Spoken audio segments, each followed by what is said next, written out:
जी Rampro chapter 122 से होगा। 22 से हुआ था engine start. Ji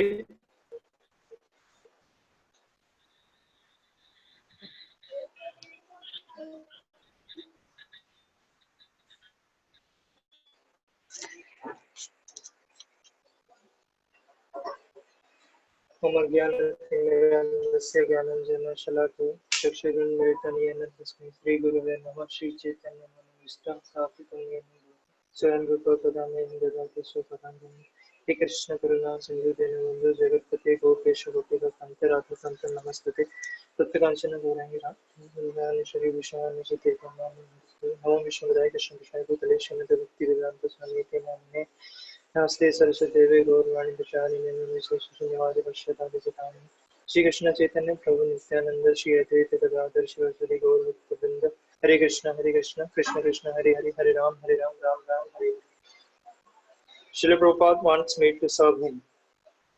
Srila Prabhupada traveled quickly through the Western world. Normally, he spent only a few days or at most a week visiting each temple. The two places he blessed with his divine association for extended periods were New Dwarka in Los Angeles and New Navdeep in Hawaii. After visiting the Atlanta Yatra for 2 days, Srila Prabhupada and his entourage proceeded to the Dallas Center for another 2 days. My mind was fixed on the agreement I had made with Paramahansa Maharaj about returning to my wife and son in Hawaii before Srila Prabhupada departed for India. A part of me longed for the comfort of society, friendship, and love that devotional householder life offered. Another part of me was racked with guilt for wanting to leave my beloved Guru Maharaj. With a restless heart, it was hard for me to sit alone in the servants' quarters, hours after hour, day after day, waiting to be called. My senses churned, pushing me to press Paramahansa Maharaj into action. I decided to speak with Paramahansa in Dallas since it was the closest temple to Nandakumar in Los Angeles. I told him it was time to set up the exchange between Nandakumar and myself. Srila Prabhupada's next stop before leaving for India was New York. I feared going to India. It generally resulted in my extreme illness. I wanted to make certain that the arrangements were made effectively. It was a simple matter of arranging Nandakumar's flight to New York and my flight could go directly from Dallas to Hawaii. Later that morning, while I energetically massaged Srila Prabhupada, Paramahansa Maharaj, his Divine Grace secretary, walked into the room and offered his obeisances. Srila Prabhupada, he said, should we send for Nandakumar in Los Angeles? Shouldn't he come now to replace Srutakiti? Nandakumar can start being your servant as we head towards India. Shall we set it up? For me, this was the moment of truth. It was I was in great anxiety as I waited for Srila Prabhupada's reply. I didn't know what to expect, but understood anything was possible. It was curious how often decisions were made when I was massaging Srila Prabhupada's back. Unable to see the expressions on his beautiful golden face, I sat cross-legged behind Srila Prabhupada, rubbing vigorously and holding my breath. My wait was over quickly. I am not very anxious for Nandakumar to come with me, he said. He is whimsical. Some woman will walk by and he will go away, and then finished. Then it will be all over. He is very good. He is very qualified, but he is too whimsical. A girl will cross his path and then finished. He will be gone. Well, Srila Prabhupada, Paramahansa said, what shall we do? Shrutakiti should come to India? There was about 3 seconds before Srila Prabhupada replied. It was as if he was waiting for me to say something. He was giving me a choice. My ambivalence kept me silent. I broke into a cold sweat, realizing that in spite of my apprehension, most likely I would return to India with my beloved Srila Prabhupada. Yes, he can come, Srila Prabhupada said. Again, Srila Prabhupada very mercifully and gently gave me another opportunity to make a choice. My heart melted. My Guru Maharaj wanted me to come with him. I felt my beloved Guru Maharaj needed me. Srila Prabhupada made me feel heroic, so I courageously agreed to come to India. That was all that was said during the remainder of the massage. Paramahansa offered his obeisances and left the room. I continued to massage my loving spiritual master until he told me to stop. Returning to the servants' quarters, I had a good laugh with my god brothers. Deep down, I figured this would happen. After Srila Prabhupada made his decision, I felt great relief. Something very special had taken place. Srila Prabhupada expressed that he liked having me as a servant. It may seem silly, but it meant a great deal to me. Srila Prabhupada never said much about what I did day after day. He was transcendental, serving the Supreme Lord, and accepted all situations as the mercy of the Lord. On that day, he said he wanted me to come with him. Srila Prabhupada spent a lot of time training me and was pleased with the results. It was a good feeling. Srila Prabhupada always let me know he appreciated what I did, but on that day he confirmed it. Sometimes devotees inquire about the nature of a first class personal servant. In retrospect, I think a good servant invisibly assists by anticipating the needs of the master. He satisfies the master's needs without being asked. A good personal servant does not ask for much in return, does not need much encouragement or many problems solved. A good personal servant does not manufacture questions and only speaks when spoken to. A good personal servant does not try to manipulate the master. A good personal servant does his service and stays out of the way. A good personal servant only renders an opinion if asked. Any questions should be tendered with sincerity and submission. A good personal servant is influenced by the Guru and seeks not to interfere in Guru's mission. Gurudev, it made me feel wonderful knowing you wanted me with you.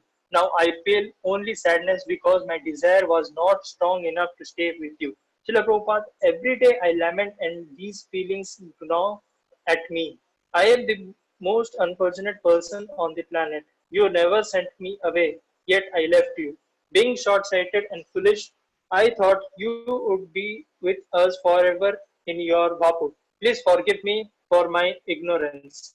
I pray that you allow me your darshan once again. I am in a hellish condition, alone and lost without seeing your smile and feeling the touch of your silky soft lotus feet. Next, रौनक वाले को आप कर सकते हैं जी प्रभु जी good servant वाले points को coat बना करके करके रख लेना, ठीक है।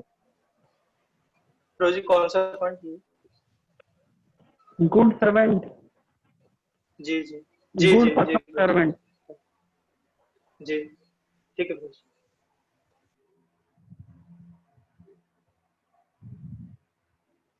Hare Krishna. Spiritual pride. A receptive devotee could learn so many things just by sitting quietly and watching Srila Prabhupada. Once Srila Prabhupada sat up very straight in his garden in New Dwarika and said, "The devotee is proud to be the servant of Krishna." This was a very important lesson for me because balancing humility with the pride of being Krishna's servant was a bit confusing. I was somewhat timid in the execution of my service when it involved requesting helps or some service from people outside the devotee community. I mistook devotional humility for mundane bodily apprehensions. Instead of being proud of being Krishna's servant and Srila Prabhupada's servant, I was apologetic. I denied pride, not realizing that I was misdirected. Deluded, I thought I needed to exude humility. Srila Prabhupada adorably personified pride in being Krishna's servant. Sometimes, when he returned to his sitting room after a morning program, he turned to me and said, smiling, "Did you record the lecture today?" "Yes, Srila Prabhupada," I said. "Play it back," he instructed. "I want to hear it." On other occasions, he would be sitting behind his desk in his room, and when his disciples entered the room, he would smile and ask, "So the lecture was all right today?" "Of course." His disciple always responded enthusiastically, cherishing every word that flowed from the lotus lips of the spiritual master. Devotees recognized special messages within some of his lectures, and even the dullest of living entities could understand that the one point Srila Prabhupada continuously and clearly drove home. It appeared that Srila Prabhupada took special pride in certain lectures. He seemed to immensely enjoy smashing the Mayavadi philosophy. He proudly presented Krishna to everyone, defeating their bogus arguments. He was very proud that Krishna was his Lord and Master. Srila Prabhupada also expressed pride in his disciples. One beautiful afternoon in July of 1973, Srila Prabhupada sat on the lawn of Bhaktivedanta Manor with some of his disciples and Indian guests. I was reading Lord Chaitanya in five features, an early and partial printing of Srila Chaitanya Charitamrita, Sri Chaitanya Charitamrita. I was doing my best to pronounce the Bengali by using the transliteration. Much to my surprise, after reading for about 10 minutes, Srila Prabhupada said, "Just see how nicely his pronunciations of Bengali, although he has never read Bengali in his whole life, with this method, he can pronounce it very nicely." Many times Srila Prabhupada praised his Western disciples before the Indian community. He accomplished many things by doing this. He encouraged his disciples to further their progress in Krishna consciousness. He encouraged the Indian community to take more seriously that which was their birthright. He showed everyone that by the mercy of Guru and Gauranga and the potency of holy name, even Malechhas and Yavanas could advance in spiritual life. Srila Prabhupada always credited his Guru Maharaj and the potency of chanting the Lord's holy name for all that he accomplished. Once in his quarters in New Dwarika, Srila Prabhupada said to me, "You Western boys and girls have taken so much intoxication. If not for the chanting of the Maha Mantra, you would not be able to accomplish anything." In May of 1975 in Perth, Australia, Srila Prabhupada was having a conversation with a professor. Srila Prabhupada spoke very strongly about different classes of human beings. Paramhansa Maharaj and I were sitting in the room, relishing our spiritual master, expressing to the fairly receptive gentleman how almost everyone was a fourth class man. "You also are a fourth class man," he told to the professor. "Well, what can I do?" the professor responded. "You must become a pure devotee like them," Srila Prabhupada energetically said. As he finished the sentence, he pointed to Paramahansa and me as examples of pure devotees. My godbrother and I looked at each other and broke out in huge smiles. We knew we weren't pure, but we loved being used as illustrations for our dear most spiritual master. We knew that Srila Prabhupada would never say, "Become a pure devotee like me." But yeah, that was one of the beautiful qualities of my spiritual master, the pure devotee of the Lord. Srila Prabhupada, anything I may have accomplished in this life is due only to your causeless mercy. I'm always consumed by false pride, but my greatest pride is to identify myself as your servant. You are my Lord, and I am very proud of being your servant. I pray to always remain as such. Please give me the intelligence to never forget my eternal position. Although I have no qualifications, I have faith in your words as you pointed to Paramhans and me. I know that you benedicted us both to attain pure devotional service in this life or some future lifetime. From your mouth to Krishna's ear, all glory to you, Srila Prabhupada. Hare Krishna, Himanshu Prabhu.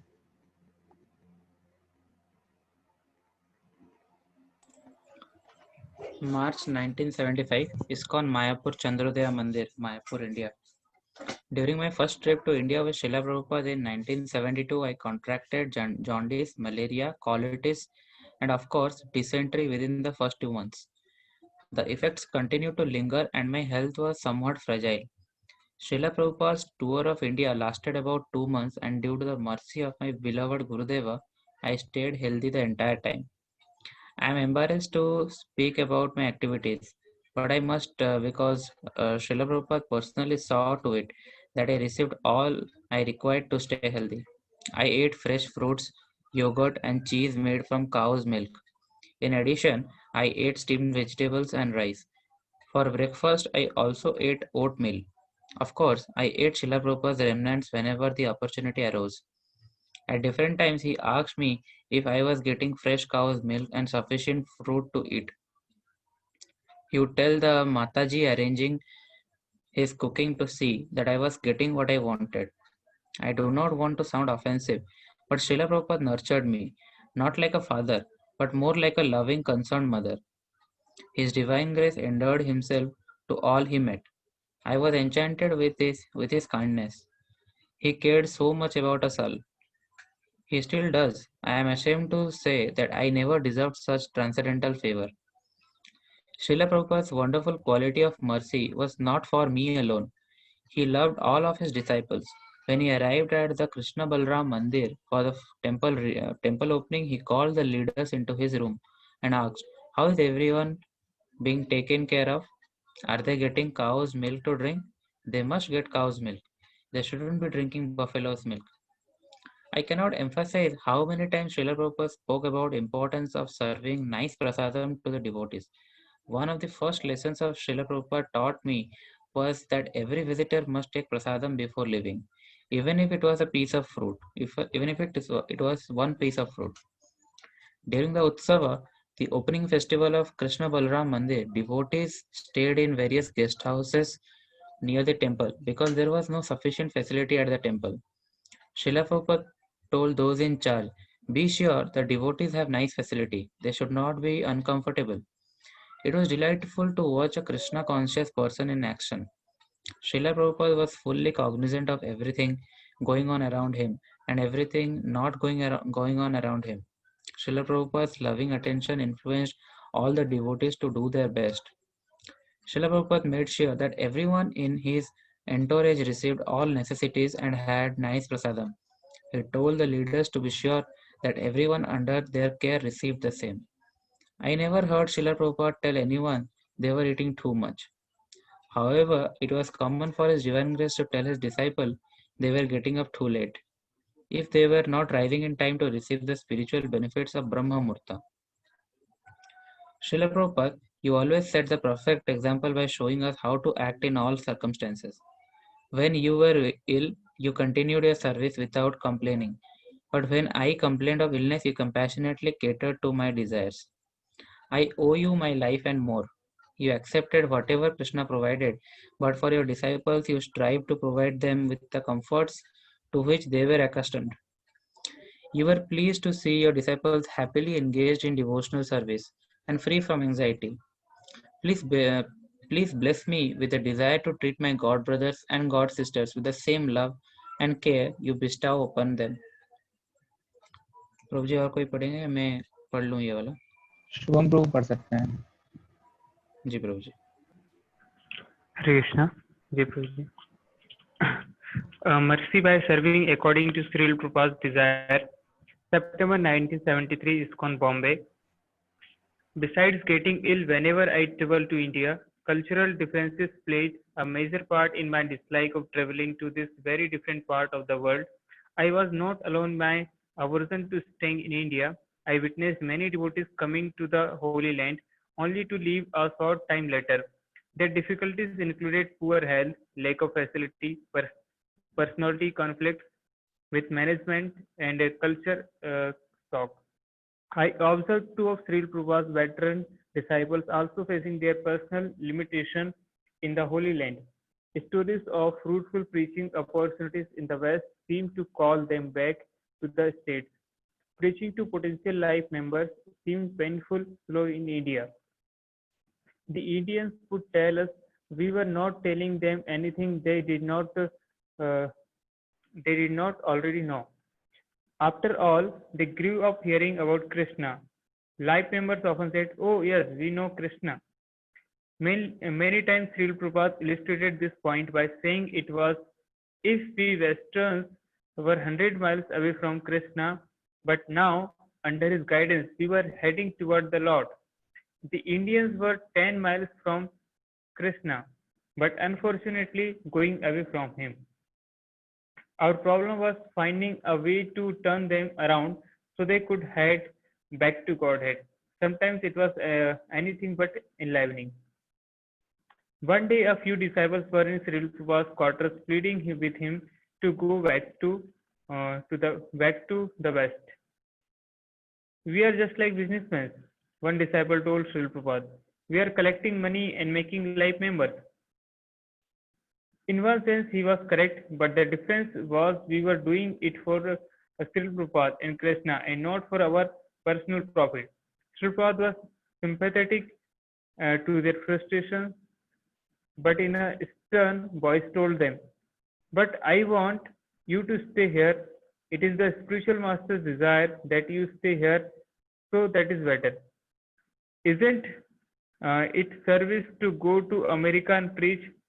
One sannyasi asked. "In America, the preaching is so much better." I was sitting off to the side, amazed at the intensity of my God brothers. I was a rare sight. It was a rare sight. Srila Prabhupada's disciples seemed relentless. The more they were determined to leave India, the more Srila Prabhupada was determined to have them stay. It was evident that Srila Prabhupada considered the preaching work in India to be of the utmost importance. This was a lesson I learned on my first trip to India with my Guru Maharaj. Previously, in journey of 1973 Kartike, uh, at Kartike Mahadevi, okay, at Kartike Mahadevi's Kartikeya Mahadeviya's flat. Kartikeya Mahadeviya's flat. A heated conversation took place between Srila Prabhupada and some of his disciples. The two sannyasis who pleaded with Srila Prabhupada then were present for the discussion as well. It was amazing to witness Srila Prabhupada's determination as well as his mastery in managing his young disciples in devotional service. Srila Prabhupada was outraged because he had received reports that life members were paying their money, but not getting books they had been promised. The record keeping was not being done properly. Complaints from the life members were regularly coming in the mail to Srila Prabhupada. If you cannot manage properly, then we should just pack up and leave India. Srila Prabhupada told his disciples, "This is not good. Everything must be done very carefully." Everyone could understand how important it was to Srila Prabhupada that his transcendental literatures be distributed.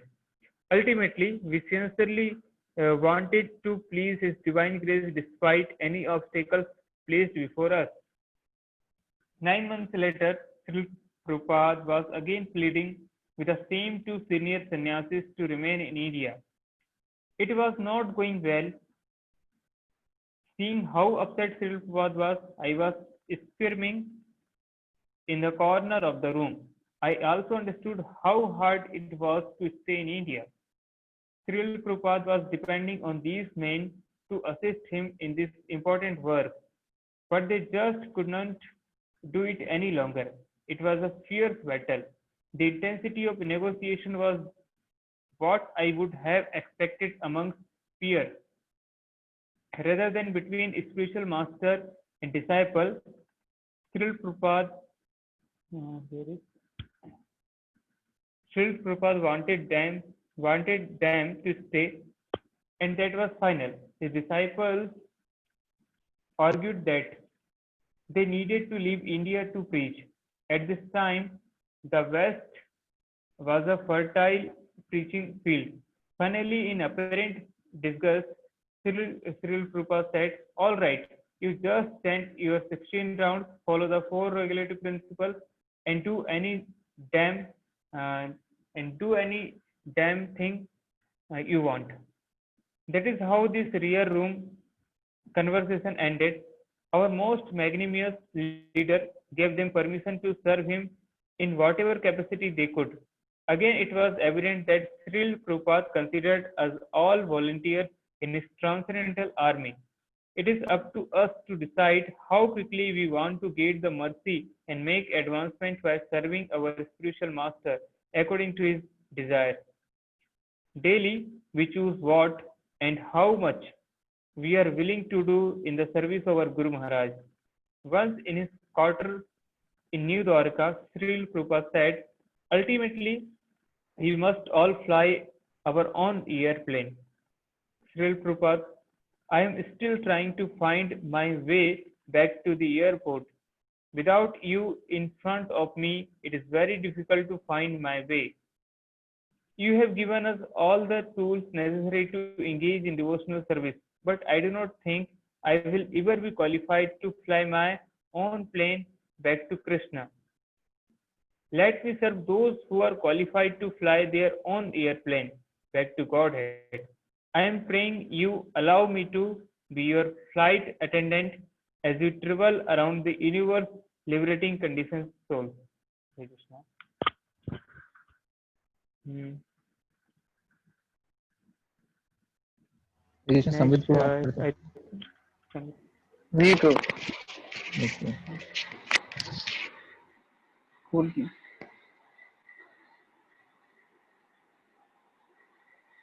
Scroll नहीं है।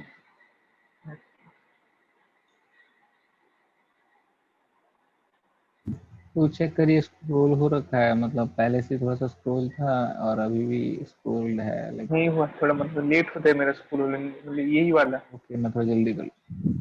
शिला Prabhupada sandal दिखाई दे रहा है आपको? शिला Prabhupada sandal and the monkey, वो top heading नवंबर दिखाई दे रहा है, वो 7। नीचे वाला का ये नहीं दिखाई दे रहा। तो क्योंकि बाकियों को भी किसी को नहीं दिख रहा है क्या? मुझे दिख रहा है। दिख रहा है प्रभु जी, दिख रहा है, क्लियर है। आगे आगे आगे okay okay okay. Srila Prabhupada Sandal and the Monkeys, November 1972, Radha Damodar Temple, Vrindavan, India. During this time, Srila Prabhupada stayed in a room on the second floor of the Radha Damodar Temple. I do not remember why he didn't stay in his usual two rooms on the ground floor. His rooms on the second floor opened onto a large concrete deck which formed the roof of his quarters on the first floor. In Vrindavan, most of the buildings are made of brick and concrete, so the roof is usually a flat, smooth area of concrete that can be used for many purposes. On the second floor facility, Srila Prabhupada was sitting. Srila Prabhupada had a sitting room and a separate bedroom. He entered, shared another room. As Srila Prabhupada took his message on the patio in front of his sitting room, the sun glistened on his sparkling golden skin smeared with mustard oil. After his massage, he bathed in the same spot from a brass bucket filled with water that was naturally warmed by the sun.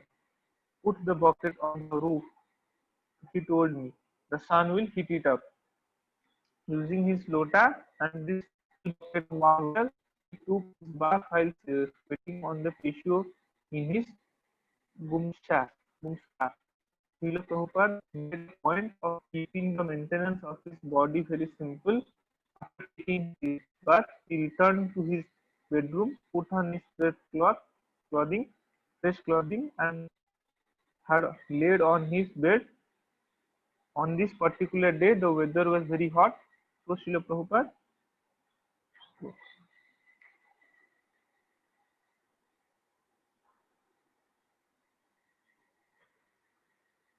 तो मेरा late हो गया।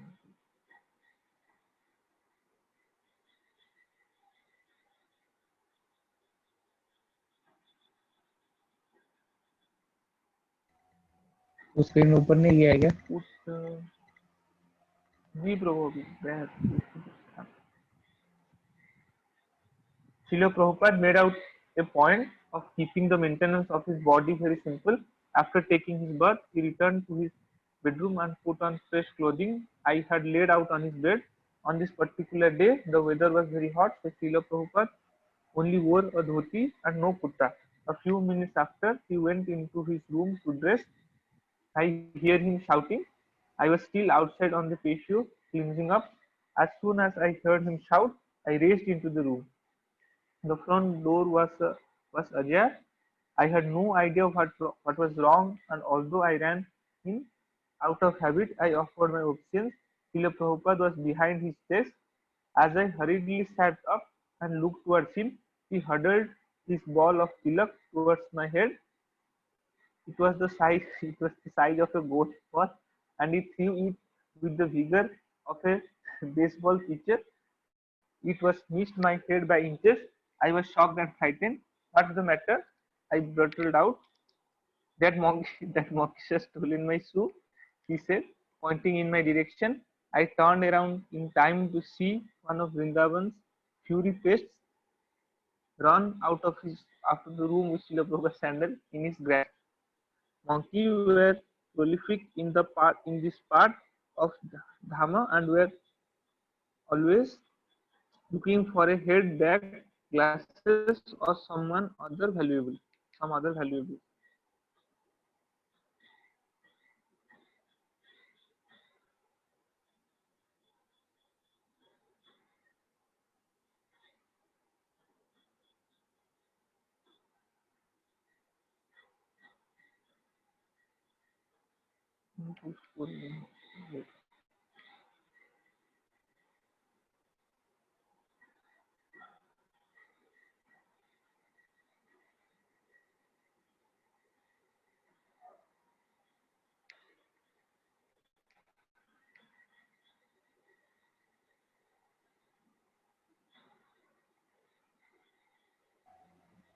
तो ऊपर नहीं जा रहा है क्या? नहीं प्रभु, मैं थोड़ा लेट हो रहा है ऊपर जाने में.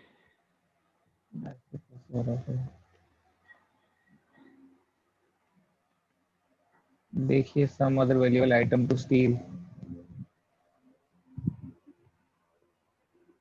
वो तक है, मतलब some other valuable, फिर उसके बाद स्क्रॉल ही नहीं हुआ अभी तक. लेट होता है ये बटन. यही बुक में लेट होता है. भागवतम पढ़ते तो लेट नहीं होता है, इसमें लेट हो जाते क्या?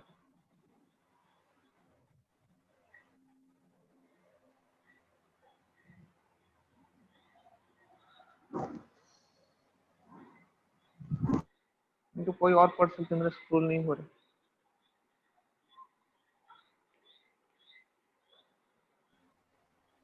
रोशन ब्रो आप पढ़ेंगे क्या? और कोई नहीं है क्या अभी पढ़ने की? सबका हो गया? आज कम बच्चे हैं. जी ठीक. हाँ, स्क्रॉल हुआ हो तो हाँ पढ़ लीजिए.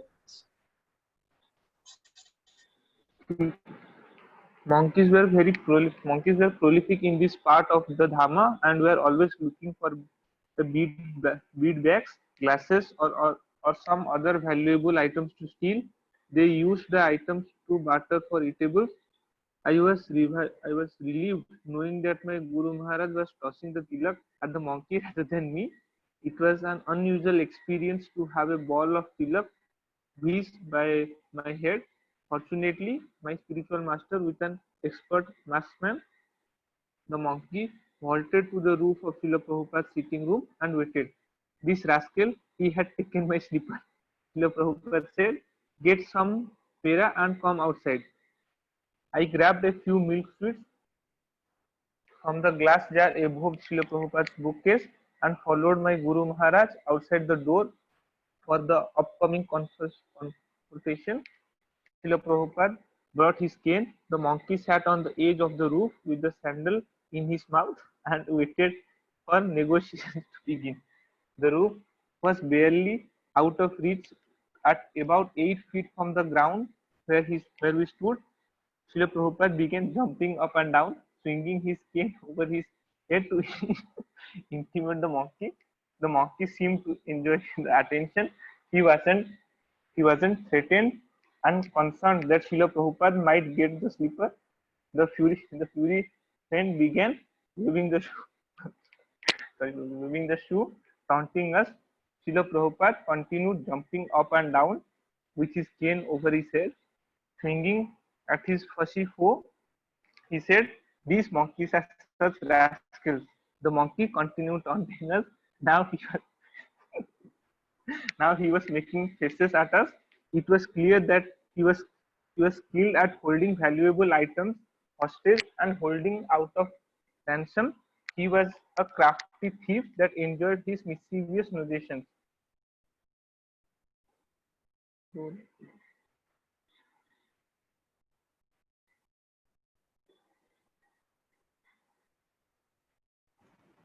हेलो फिर लेटर दिया ब्रो. जी ब्रो. और उसमें नहीं किया होगा ना कूलर में The monkey seemed to enjoy the attention. He wasn't threatened or concerned that Srila Prabhupada might get the slipper. The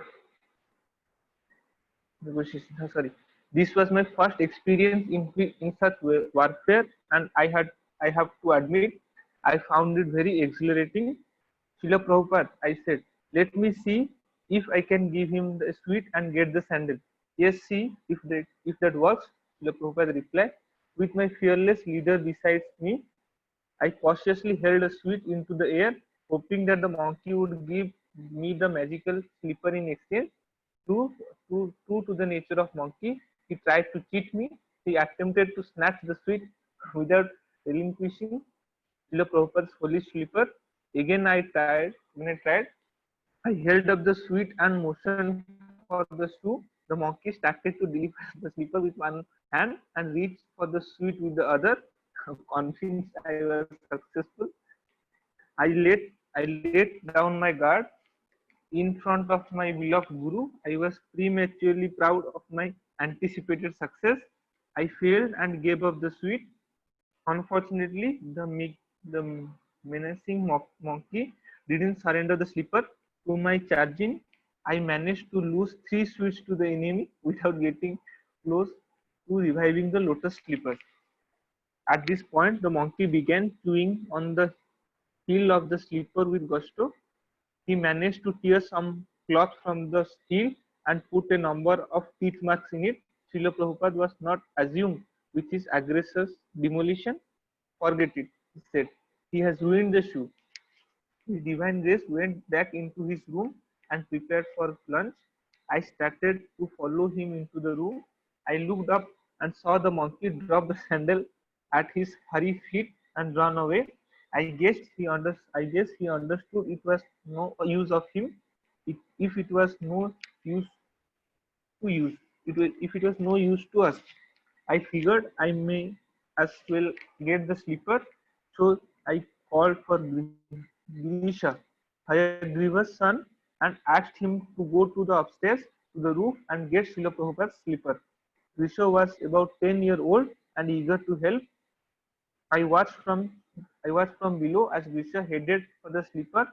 Just as he bent over to pick up, a ruthless handsome monkey came from nowhere and attacked him. They scared the heck out of him. One monkey started to swing at the young boy. Grisha screamed, "Chitakruti, Chitakruti!" Started startled. I looked about and saw a bamboo stick. I threw it to him. As soon as he grabbed the stick and started swinging it, the monkeys hastily repeated.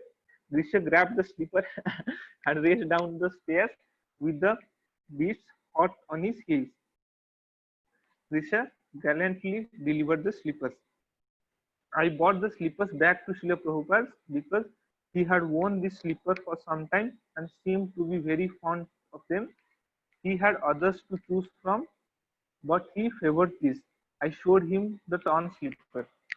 Ah, it doesn't look so bad, Srila Prabhupada said. Get some glue and see if you can repair it. I took it back to my room and mended it to the best of my ability. I hurried back to Srila Prabhupada's room with the saved slipper, offered my obeisance and showed him my hardy work. With a smile on his face and a nod of his head, he said, "That's all right, I can still use them." 2 weeks later, we were in Hyderabad, staying at the home of Mr. Pithi, a very wealthy life member. One day, Mr. Pithi noticed Srila Prabhupada's slipper. I explained to him what happened. "I would love to get Srila Prabhupada's another pair of sandals," he said. I told him I thought it was a great idea. He sent his servant to buy a pair of sandals. When the new sandals were presented to Srila Prabhupada, he accepted them graciously, but later told me, "I cannot wear this, they are made of leather." He continued to wear his damaged sandals for weeks until we arrived at another temple. At that time, we bought some sandals to Srila Prabhupada, like licking, and he released the others.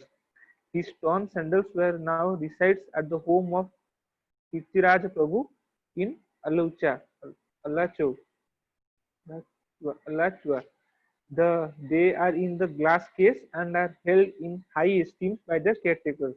Srila Prabhupada, it is very difficult to describe the immense pleasure I experienced that day as you stored your cane at the monkey. For a few minutes, we were fighting a common foe in the land of Krishna. I may never again be able to take part in such transcendental pastime. I will never forget that one special day for a few minutes when you allowed me to participate in most joyful game in Vrindavan Dham. I pray that my memory of that day is never taken from me.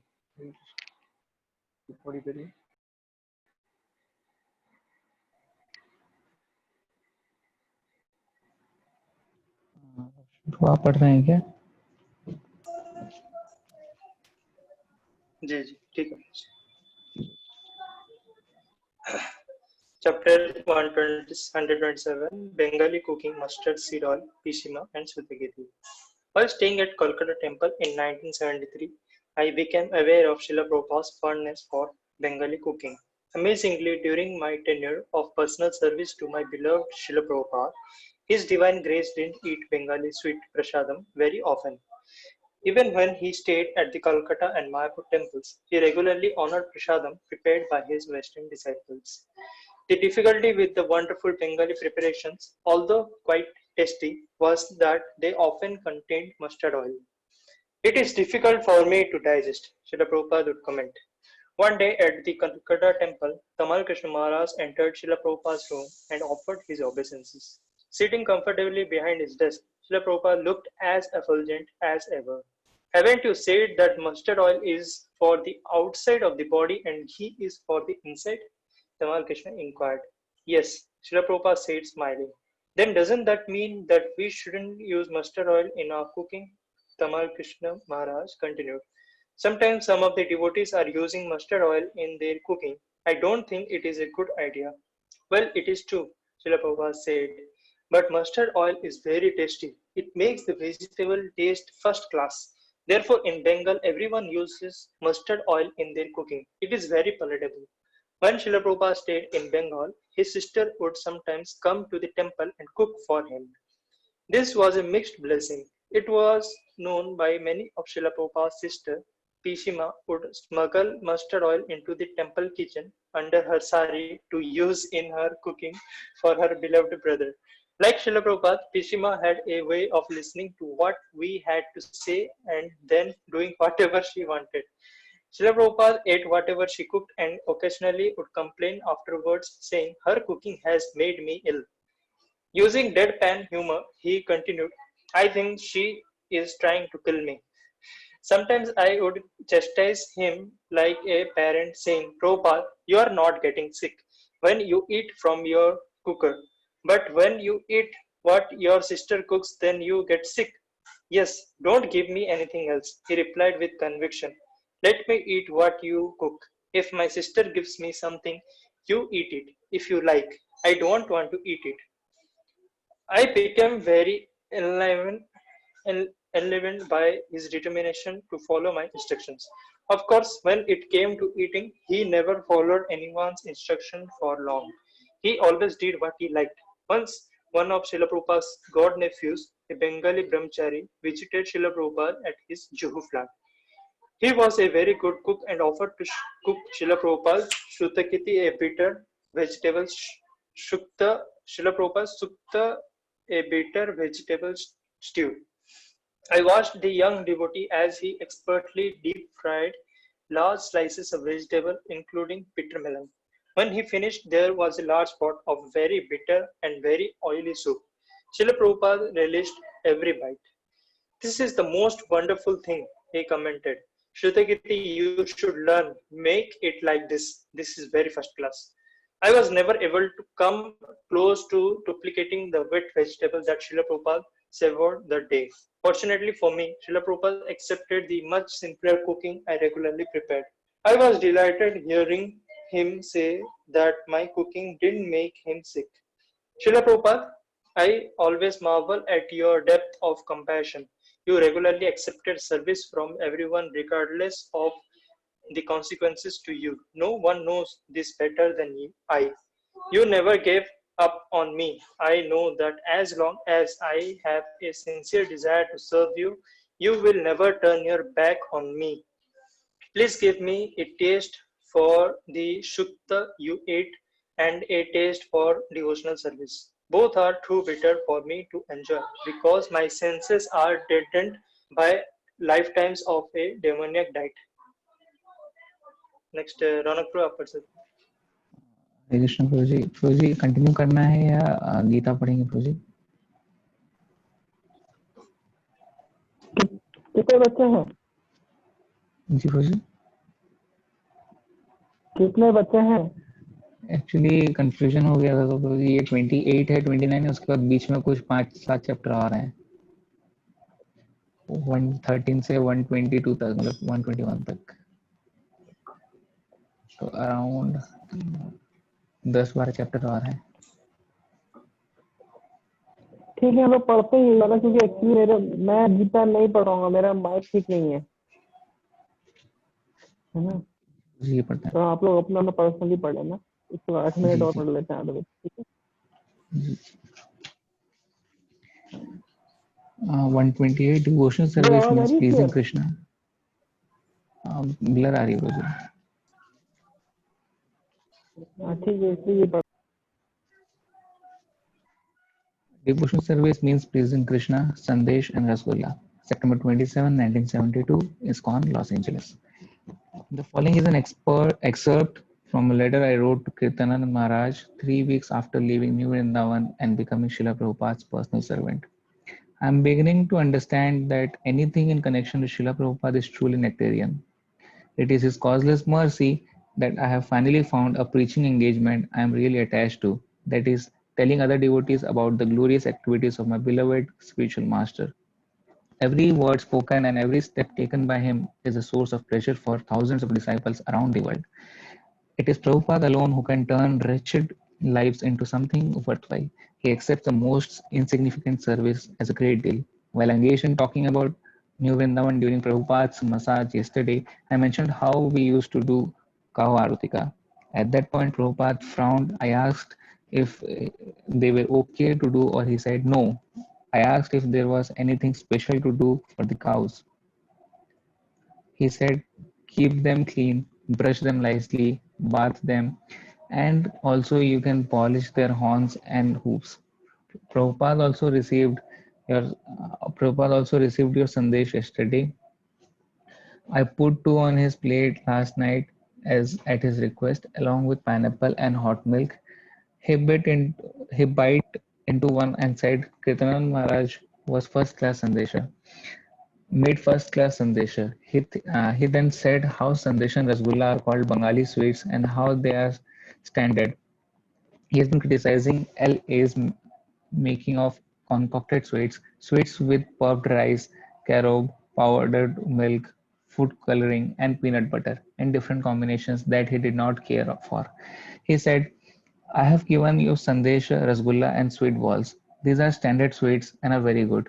Why do you go to these different things? So last night I made cheese and turned it into sandesha this morning.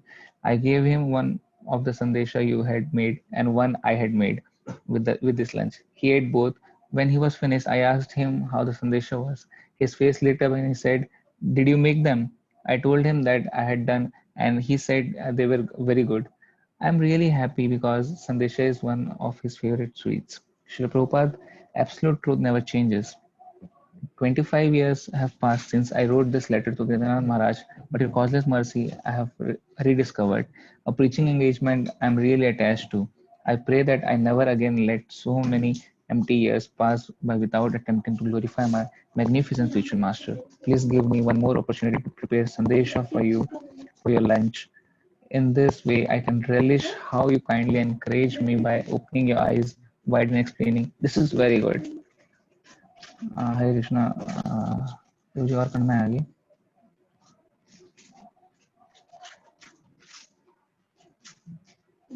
ये last है ना 129? अभी last, लेकिन फिर ऊपर जाना पड़ेगा जहाँ पे कुछ छूट गया है. छूट गया हमारा? हाँ एक्चुअली छूट गया है। ओ ठीक है, कल पढ़ेंगे और क्या। हरे कृष्णा। कृष्ण हरे कृष्ण प्रभु जी। Hare Krishna, Prabhuji. प्रभु जी।